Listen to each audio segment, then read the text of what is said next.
এই আইন আমি মানি না। কেন মানছি না এটাও জানি না, আমি মানি না, আমি জাস্ট মানি না, আমি দ্যাটস ইট।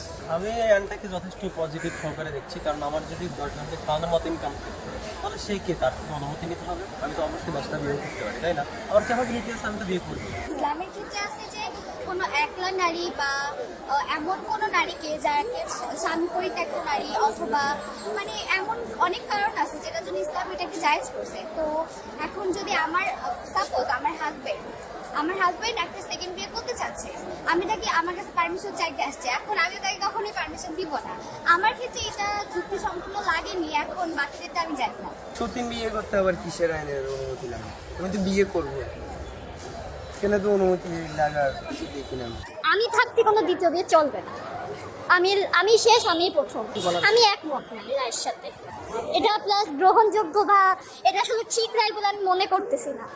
না, এই বিষয়টা খুবই ভালো দেখতেছি, কারণ হচ্ছে আমি বিয়ে করবো আমার ইচ্ছা। আমি আমার আগের পারমিশন নেওয়া না নেওয়ার কোনো ব্যাপার না। আমি আমার মনের মতো বিয়ে করবো, আমি যাকে মন চায় তাদের বিয়ে করবো, যে কোনো মন চায় বিয়ে করবো। কজ আমার পারমিশন দিতে হবে। এখন শয়তান বেটা যদি আমার পারমিশন ছাড়া বিয়ে করে ফেলে তাহলে তো সমস্যা হয়ে যাবে। সব বিয়ে করতে হলে আমার পারমিশন দিতে হবে, আমি তো দিব না। সো এটা একদম ঠিক রায় হয়েছে। আমাদের ইসলামের শরীয়তে যেটা, যে প্রত্যেকটা ওয়াইফকে সমান রাইট দিতে হবে, সব কিছুতে সমান রাখতে হবে, কিন্তু সেটা হয় না, মোস্ট অফ দ্য টাইম হয় না।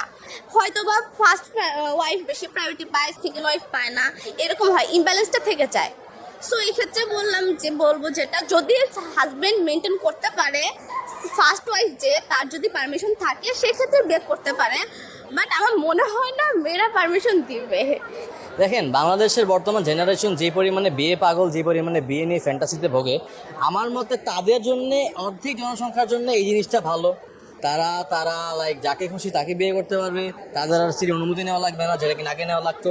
আবার অর্ধেক মানুষ যারা কিনা তাদের স্ত্রীকে সত্যি কার অর্থে ভালোবাসে, তারা এই আইনটাকে তারা টোটালি ইগনোর করে যাবে। তাদের কাছে এটা কোনো কিছু ফিলই হবে না। ইসলাম যে ধর্ম আছে, এই ধর্মে আপনার হচ্ছে এটা কোনো বাধ্যবাধকতা নেই যে স্বামী তার স্ত্রীর অনুমতি নিয়ে দ্বিতীয় বিবাহ করবে, এটা কোনো বাধ্যবাধকতা নেই। এটা সকল আলেম এবং যারা ফুকাহায়ে কেরাম আছেন ওনারা এটা মতামত দিয়েছেন। এটা সর্বসম্মতিক্রমে এটা ইসলাম ধর্মে এটা বৈধ বলে